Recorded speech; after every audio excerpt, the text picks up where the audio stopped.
Il-gender pay gap, id-diskrepanza bejn it-tħul tan-nisa u dak tal-irġiel f'Malta kompla marra għallar.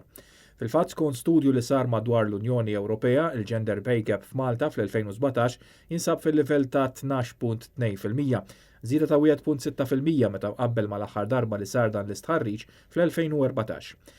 Dan ħareġ waqt laqgħa tal-Kunsill Malti għall-Iżvilupp Ekonomiku u Soċjali fejn ġie spjegat li minkejja dan kien pass lura, il-gender pay gap f'Malta xorta huwa aħjar mill-medja fl-Unjoni Ewropea.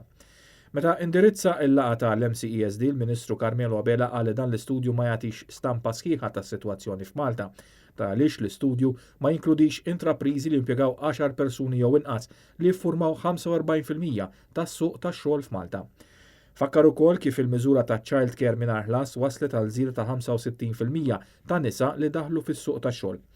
U qal li r-realtà tal-pandemija waslet sabiex tingħata ħarsa ġdida lejn is-suq tax-xogħol u lejn il-liġijiet li jirregolaw is-suq. Skont l-Organizzazzjoni Dinjija tax-Xogħol, wieħed minn kull 4 xogħlijiet jistgħu jsiru mid-dar u wieħed għandu jistħarreġ l-effetti ta' dan kemm fuq min iħaddem, il-ħaddiem u fatturi oħra anċillari pa' traffiku u l-ambjent.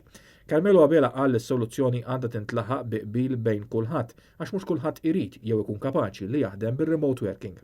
Dwar it-tibdil leġislattiv fil-liġi dwar l-impjiegi u r-relazzjonijiet industrijali spiċċat taħt il-lenti fosthom dwar in-nuqqas ta' provvedimenti fil-liġi għal sitwazzjoni ta' force majeure bħalma pandemija, ir-riforma fl-ordnijiet dwar il-pagi u t-tisħiħ tal-bord dwar relazzjonijiet fl-impjiegi l-IRB.